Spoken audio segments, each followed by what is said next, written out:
বিএনপির অধিকাংশ নেতাকর্মীকে মনে হয়েছে তারা আসলে জিয়াউর রহমানের রাজনীতির রও বুঝে নাই, including standing committee members. Ziaur রহমানের রাজনীতি করে আপনাদের একটা স্লোগান আছে না, এক জিয়া লোকান্তরে, আপনারা দেন না প্রতিদিন? লক্ষ জিয়া, রিয়েলি দ্বিতীয় আর একটা জিয়ার নখের লোক একটা তৈরি হয়েছে আপনাদের দলে? তাহলে এই স্লোগানটা কেন দেন আপনারা? একটা মিথ্যা স্লোগান না যারা এই রাজনীতিটা করেন? আমরা যারা জিয়াউর রহমানকে নিয়ে পড়াশোনা করেছি, আমি তো জিয়ার রাজনীতি করি নাই, কিন্তু আপনারা যারা জিয়ার রাজনীতি করেন, আপনারা যে বলছেন লক্ষ জিয়া লোকান্তরে, কই আসলে জিয়া কোথায়? জিয়া কি চুরি চামারি টাইপের লোক ছিল? লুটপাট বাটপারি করাপশন এই টাইপের লোক ছিল? মানুষের হক নষ্ট করে খাওয়া এগুলো করছে? করে নাই তো। তাহলে বিএনপির রাজনীতির এই জায়গাটা দেখেন। দ্বিতীয় একটা স্লোগান আপনারা দেন, আমরা সবাই জিয়া সেনা, এরকম অনেক কিছু বলেন, কিন্তু আসলে কি আপনারা জিয়া সেনা? জিয়াকে কি আসলে আপনারা বোঝেন, ধারণ করেন? জিয়াউর রহমানকে ধারণ করবার জন্য জিয়াউর রহমান সম্পর্কে যতটুকু পড়াশোনা করা দরকার, এই পড়াশোনা করার লোক তো আমি তো বিএনপিতে দেখি না। তাহলে আপনি বিএনপির কি রাজনীতি করবেন? আপনি বিএনপির মার্কা বিচ্ছা মানে জনপ্রতিনিধি হইতে পারবেন, চেয়ারম্যান মেম্বার এমপি মন্ত্রী হইতে পারবেন, কিন্তু আপনি জিয়ার সৈনিক হইতে পারবেন না। তাহলে বিএনপি করা আর জিয়াকে বোঝা এক জিনিস না। এই বাস্তবতাটাই কিন্তু বিএনপির রাজনীতিকে বারবার হোঁচটের মধ্যে ফেলেছে। যারা জিয়াকে না বুঝে বিএনপি করেছে, তারা দিন শেষে লুটেরাদের অংশ হবে, অলিগার্কের অংশ হবে, কিন্তু জিয়ার সৈনিক হইতে পারবে না। অতএব যদি সত্যিকারে ওই জিয়ার রহমানের মতো করে বাংলাদেশটাকে যদি আপনারা বদলে দিতে চান, কদিন পর আপনারা ক্ষমতায় আসবেন, সেটা ডিসেম্বরে হোক আর জুন জুলাইতে হোক, বাংলাদেশে সিম্পলি আর কোনো অপশন নাই পলিটিক্যাল পার্টি আকারে। আপনারা কদিন পরে ক্ষমতায় আসবেন, দেশ জিয়ার মতো চালানোর মতো লোক তো আমি দেখি না। তো বিএনপির এমপি মন্ত্রী যারা হবেন, আমি তো অলমোস্ট সবাইকে চিনি। আপনাদের ক্যাবিনেটে যারা 30-50 জন মন্ত্রী হবেন, আমি তো সবাইকে চিনি মোটামুটি। আমি জিয়াউর রহমানের ক্যাবিনেটকেও চিনি। বাংলাদেশের পার্লামেন্টারি হিস্ট্রি পড়েছে এবং ৭৯-র পার্লামেন্ট যদি আপনারা দেখেন, জিয়াউর রহমানের ৭৯-র পার্লামেন্ট হচ্ছে বাংলাদেশের ইতিহাসে বেস্ট এভার ইলেক্টেড পার্লামেন্ট। এই পার্লামেন্টে দেখেন আন্ডারগ্রাউন্ড পলিটিক্স করছে, নকশালি অস্ত্রধারী রাজনীতিবিদ করেছে। তোহার মতো লোকদেরকে এমপি বানায় নিয়ে আসছে না? তোহার রাজনীতি কি জিয়াউর রহমানের রাজনীতি? সে তো বাম অস্ত্রধারী কোনো রাজনীতি জিয়াউর রহমান করে নাই, তাকে আবার এমপি বানায় নিয়ে আসছে। সুরঞ্জিত সেনগুপ্তর রাজনীতির সাথে জিয়াউর রহমানের রাজনীতির পরিমাণ মিল আছে।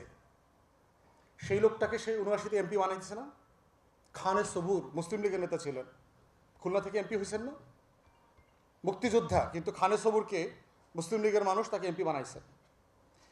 তাহলে দেখেন ৭৯-র পার্লামেন্টে ব্যারিস্টার মওদুদকে দিয়ে উনি একটা অপোজিশন ককাস করে দিয়েছেন তার ইলেক্টেড এমপিদেরকে দিয়ে, শুধুমাত্র তার সমালোচনা করবার জন্য পার্লামেন্টে। কারণ সাফিসিয়েন্ট মেম্বার অফ পার্লামেন্ট নাই তাকে সমালোচনা করবার জন্য।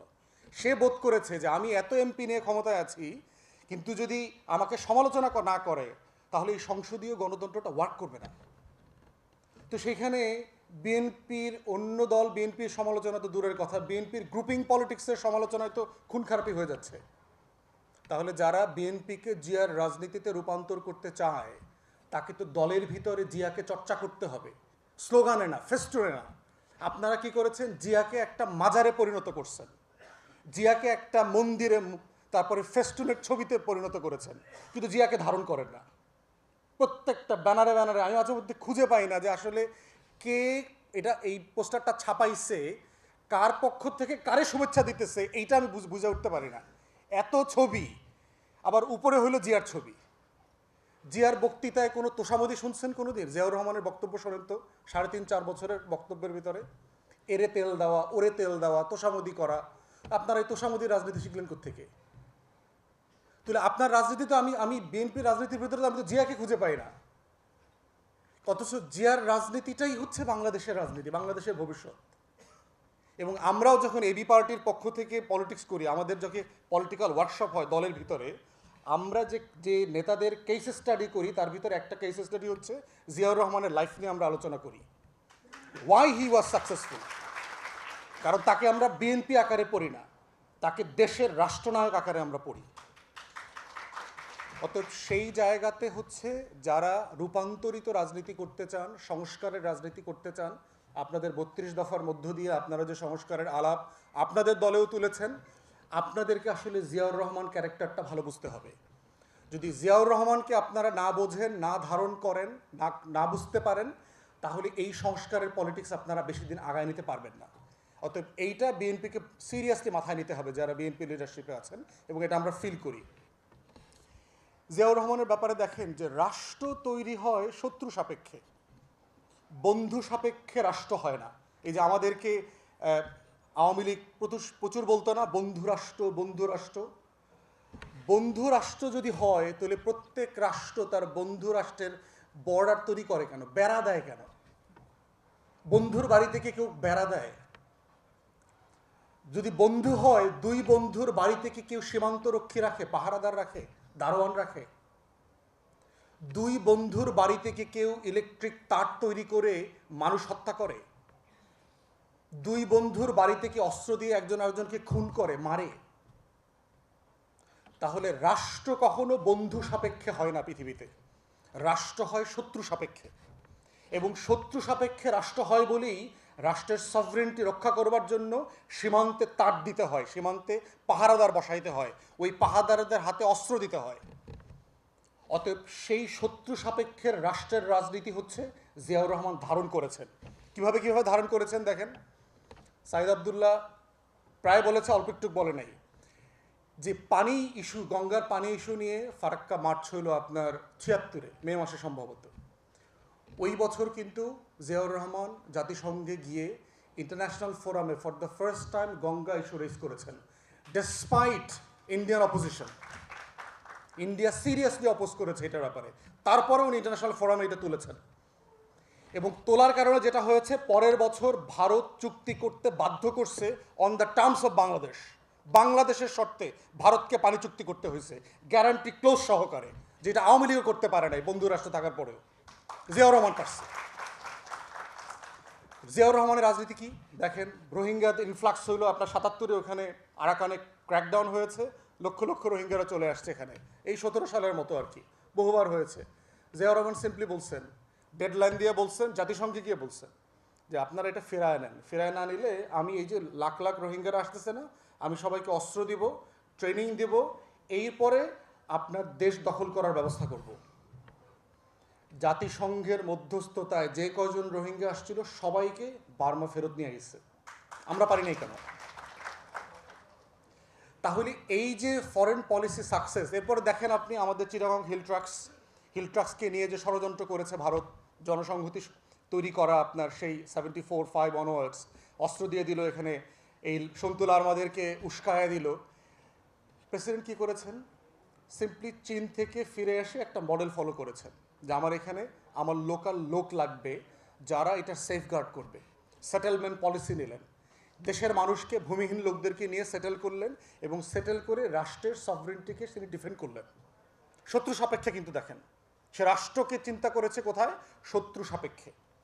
ওই সময় 79, 80, 81-তে যারা মিলিটারি অফিসার ছিল তাদের সাথে যদি কথা বলেন আপনি দেখবেন Ziaur Rahman for the first time বাংলাদেশকে যদি কোনো শত্রু রাষ্ট্র আঘাত করে, আমরা কি আমার ভূখণ্ডে তার সাথে যুদ্ধ করব, না আমার ভূখণ্ডের বাইরে গিয়ে তার সাথে যুদ্ধ করব, এই রকম একটা মহড়া দিয়েছেন। Operation iron shield. বা মিলিটারি অফিসারদের সাথে কথা বলবেন, যাদের ভয় পাওয়ার কথা তাদের নাভিশ্বাস বের হয়ে গেছে সেই দিন। জিয়াউর রহমানকে তো এমনি এমনি মারে নাই। তাহলে সেই জায়গায় বুঝতে হবে, আজকে যারা আমরা নতুন করে রাষ্ট্রের রূপান্তরের কথা বলছি, বিনির্মাণের কথা বলছি, সেখানে প্রত্যেক দিন আমাকে মাথায় রাখতে হবে যে আমার স্বাধীনতার শত্রু কারা, আমার সভরেন্টির এনিমিস কারা। কারণ কারা আমার বাসা বাড়িতে আঘাত করতে পারে, আমার সম্পত্তি চুরি করে নিয়ে যেতে পারে, এবং এই ফোর্সেসরা বারবার প্রমাণ করেছে তারা কারা। আপনি দেখেন 75-এর পরে পুরো আমাদের সীমান্ত জুড়ে ভারত ফোর্স লালায়া দিয়েছে। এই সকল কাদের সিদ্দিকী, এটা আপাদমস্তক দেশের শত্রু, এ নাকি বঙ্গবীর, একটা ভুয়া বঙ্গবীর। বঙ্গবীর তো ওসমানী, একটা নির্লজ্জ লোক যে নিজে একটা রাষ্ট্রীয় উপাধি নিজের দিয়া বলতেছে আমি বঙ্গবীর। এটা রাষ্ট্র অলরেডি ওসমানীকে দিয়ে দিচ্ছে। তো সেই লোক হাজার হাজার লোক ট্রেনিং নিয়ে ভারতের অস্ত্রে আমার পুরো সীমান্তকে অস্থির করে ফেলেছে। Ziaur Rahman for the first time আপনার ভিলেজ ডিফেন্স ফোর্স করলেন, ভিডিপি করলেন।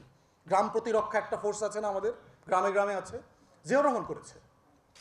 তো তবে এই যে রাষ্ট্রকে প্রত্যেক দিন শত্রু সাপেক্ষে বিনির্মাণ করা, শত্রু সাপেক্ষে বিবেচনা করা, শত্রু সাপেক্ষে গঠন করা, শত্রু সাপেক্ষে স্বাতন্ত্র্য বোধ তৈরি করা, শত্রু সাপেক্ষে শক্তিশালী হওয়া, এটার নাম হচ্ছে বাংলাদেশকে বাংলাদেশ বানানো।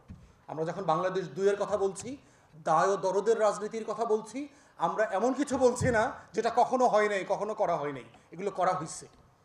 কিন্তু ওই যে সুরঞ্জনা, বারবার বলছি অন্য কোনো যুবকের কাছে যেও না, কিন্তু আমার সেই সাগরকন্যা বারবার ময়নাদ্বীপ ছেড়ে অন্যদিকে চলে যায়। সে শুধু অন্যদিকে চলে যায়, শুধু শত্রুর কোলে চলে যেতে চায়। অতএব যারা রূপান্তরের রাজনীতি দেখতে চান, নতুন বাংলাদেশের রাজনীতি দেখতে চান, আজকে শহীদ প্রেসিডেন্ট জিয়াউর রহমানের এই শাহাদাত দিবসে তাদেরকে নতুন করে ওনাকে আবিষ্কার করতে হবে। আপনার রাজনীতির ভিতরে তার জীবনটাকে রিফ্লেক্ট করাইতে হবে। তা না হলে আপনার রাজনীতিও দিন শেষে আওয়ামী লীগের রাজনীতির মতো লাগবে। আপনার রাজনীতিও দিন শেষে ভারতের স্বার্থ পারপাস সার্ভ করবে। আপনার রাজনীতিও দিন শেষে দেশের বিপক্ষে চলে যাবে যদি জিয়াউর রহমানের সাথে বেইমানি করেন, জিয়াউর রহমানকে ভুলে যান, শুধুমাত্র কুইক আপনার স্বার্থ সিদ্ধি করতে চান। অতএব এই জন্য আজকের এই শাহাদাত দিবসে জিয়াউর রহমান আমাদের জন্য খুবই প্রাসঙ্গিক, এভার বিফোর। কখনোই তিনি এত প্রাসঙ্গিক ছিলেন না পারহ্যাপস।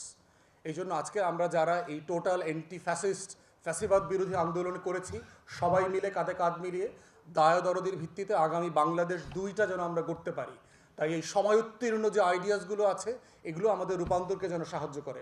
সবাইকে ধন্যবাদ, আয়োজকদেরকে আবার